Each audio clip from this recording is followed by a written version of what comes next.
इस तरह अंधा और आंखों वाला बराबर नहीं हो सकते, न ही तारीकी और रोशनी एक जैसी हो सकती है। उनसे कहा कि अगर तुम इस तरह दलील बुरहान की रूह से बात नहीं करना चाहते तो दूसरा तरीक ये है कि तुम अपने प्रोग्राम पर अमल करते रहो, मुझे मेरे प्रोग्राम पर अमल करने दो और इतना इंतजार करो कि इन प्रोग्रामों का नतीजा सामने आ जाए। ये नतीजा खुद बता देगा कि किसका दावा सच्चा है और किसका झूठा, किसकी राह कामयाबियों की तरफ ले जाती है और किसकी तबाहियों की तरफ। तुम भी इंतजार करो, मैं भी इंतजार करूंगा। अमाल के नताज ऐसी कसरती है जिसमें किसी को शक को सुबह नहीं हो सकता। और फिर फरमाया, लेकिन अगर तुम न वो करना चाहते हो न ये, और सिर्फ धांधली से अपनी बात मनवाना चाहते हो और लगता है कुव्वत में तब मस्त होकर मेरी दावत को टिकट देने का इरादा रखते हो, तो तुम ये भी कर देखो। मैं तुम्हारी धमकियों से डर कर हक बात कहने से बाज नहीं रह सकता। तुम खुद भी आ जाओ और अपने साथ अपने हमायतियों को भी बुला लो और जो कुछ करना चाहते हो कर देखो। फिर देखो कि तुम्हारे मौजूदा में बातें तुम्हारी कितनी मदद करते हैं। तुम्हारे और मेरे दरमियान फैसला खुदा के कानून के मुताबिक होगा और ये कानून ये है कि जब हक सामने आ जाए तो बातिल कभी मुकाबले में ठहर नहीं सकता। मेरे लिए उसी की निगरानी काफी है। और इसका दिया कि आखिर में मैं तुमसे सिर्फ एक बात कहना चाहता हूँ, सिर्फ एक बात, और वो ये कि तुम खुदा के लिए एक एक दो करके खड़े हो जाओ और फिर सोचो। जो कुछ मैं कहता हूँ इस पर गौर फिक्र करो। अगर तुमने सोचना शुरू कर दिया तो तुम पर कामयाबी की राहों कुशादा होने का इम्कान हो जाएगा। ये कुछ कहने के बाद आपने इरशाद फरमाया कि मैं भी तुमसे इस हत्म यकीन के साथ कहता हूँ कि हक गालिब आएगा और तुम बुरी तरह तबाह हो बर्बाद हो जाओगे। तो ये इसलिए है कि मुझे खुदा के कानून मकाफात पर पूरा पूरा यकीन है। इंसानी अमाल के नताइज सामने आकर रहते हैं, इस दुनिया में भी और आखिरत में भी। लिहाजा मैं जिस इनकलाब से तुम्हें मुतनब्बे करता हूँ वो आकर रहेगा। तुम कहते हो कि अगर उसको आना हो तो वो फौरन क्यों नहीं आ जाता?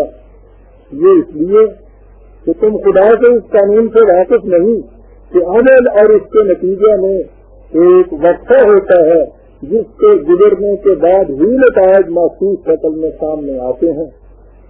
जब ये मोहलत का वक्फा खत्म हो जाता है तो फिर उस अंजाम के सामने आने में एक सानिया की भी कमी बेसी नहीं हो सकती, क्योंकि मुझे खुद इल्म नहीं कि वो मोहलत का अरसा किस कदर तवील है। इसलिए मैं नहीं कह सकता कि वो साथ कब आएगी। इसका इल्म खुदा ही तो है। हो सकता है कि वो करीबी हो। अगर उस साथ का लाना मेरे इख्तियार में होता तो मामला कभी का क्या हो चुका होता। लेकिन मुझे हैरत है कि तुम उसके लिए इस कदर जल्दी क्यों मचाते हो। इसका आना तुम्हारे लिए तबाही का मूजिब होगा। वो तो एक अजीम हादसा है।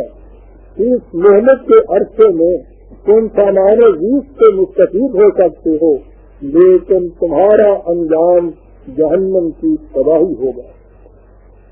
फिर उठा दिया कि तुम मेरे मिशन की मुखालफत के लिए मुख्तलिफ तदबीरें करते हो। तुम ऐसा करते रहो, लेकिन याद रखो कि मेरे खुदा की तदबीर सही मुहकम और उसकी रफ्तार बड़ी तेज होती है। और उसके साथ ही मैं तुमसे ये भी कह देना चाहता हूँ कि न तुमसे पूछा जाएगा कि हम क्या किया करते थे, न हमसे ये सवाल होगा कि तुम क्या करते थे। हर शख्स अपने अपने अमाल का जिम्मेदार है, उसी को इसका खमियाजा भुगतना पड़ेगा। لہذا بفرض لحاظ اگر جیسا کہ تم چاہتے ہو خدا مجھے اور میرے ساتھیوں کو ہلاک بھی کر دے یا ہمیں اپنی رحمت سے نوازے تو اس سے تمہارے نوال اور انجام پر کچھ فرق نہیں پڑ سکتا. تم اس تباہی سے بچ نہیں سکتے جو تمہاری غلط روش کے نتیجے میں تمہارے اوپر مسلط ہونے والی ہے.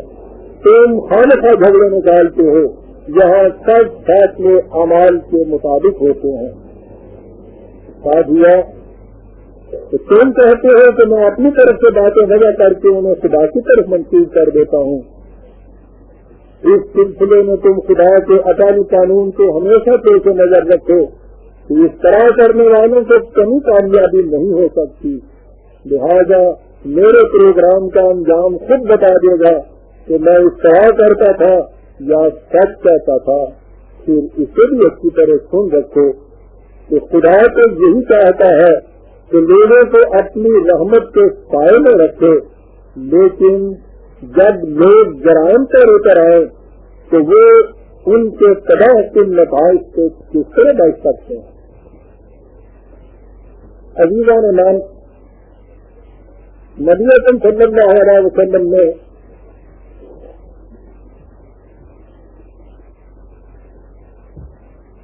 اپنی دعوت کا آغاز مکہ سے کیا اور یہ آواز یہاں سے نکل کر اس کے ارد گرد پھیلی، اس لیے اس کی سب سے پہلے مخالفت بھی یہیں سے شروع ہوئی. مکہ اور اس کے گرد و نواح میں جو لوگ بستے تھے وہ کسی سابقہ نبی کی دعوت کے پیرو ہونے کے مدعی نہیں تھے. وہ سرے سے نبوت کے تصور سے انکار کرتے تھے اور متعدد دیوتاؤں اور دیویوں کی پرستش کرتے تھے. اس اعتبار سے انہیں کفار اور مشرکین کی اصطلاحات سے مخاطب کیا جاتا تھا. ان سے آپ کو فرمایا، اے لوگوں اچھی طرح سمجھ لو کہ میری دعوت کیا ہے. میں خدا کی طرف سے نازل کردہ کتاب پر ایمان رکھتا ہوں. اس کتاب میں مجھے حکم یہ دیا گیا ہے کہ میں تمہارے درمیان عدل کروں، اس لیے کہ خدا کسی ایک گروہ کا خدا نہیں. وہ تمہارا بھی نسل نما دینے والا ہے، میرا بھی. میرا تم سے کوئی ذاتی جھگڑا نہیں. یہاں سب فیصلے خدا کے قانون مقاصد کی روح سے ہوتے ہیں. جو کچھ تم کرتے ہو اس کا نتیجہ تمہارے سامنے آ جائے گا، جو کچھ میں کرتا ہوں اس کا انجام میرے سامنے آ جائے گا. اس کے ساتھ ہی اسے بھی سن رکھو کہ میں تمہارے ساتھ کسی مفاہمت کے لیے تیار نہیں. جن ہستیوں کی تم نے عبودیت اختیار کر رکھی ہے میں انہیں معبود تسلیم کرنے کے لیے قطعاً تیار نہیں.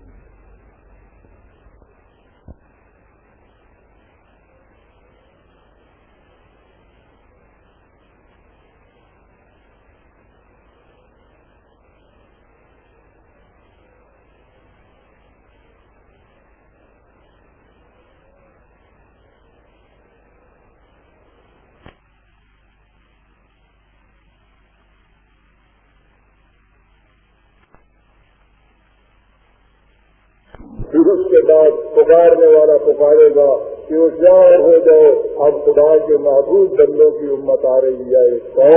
کام چلی آ رہی ہے، نہ کپڑا پہننے کے لیے، نہ کھانے کو روٹی، چہرے سوکھے ہوئے اور افسردہ پر مردہ. خود اپنا نقصان کرتے ہیں. تمہیں اپنے اعمال بڑے سہانے نظر آتے ہیں، حالانکہ نتائج کے اعتبار سے وہ بڑے خطرناک ہیں. تم کہتے ہو کہ جس راستے پر تم چل رہے ہو وہی صحیح راستہ ہے، لیکن صحیح اور غلط کے لیے کسی کا ذاتی خیال تو کچھ معنی نہیں رکھتا. اس کے لیے خدا کی طرف سے آئی ہوئی تثبتی ہی صحیح معیار ہو سکتی ہے. اس پر طرف کر دیکھو کہ چھوٹا کیا ہے اور کھڑا کیا.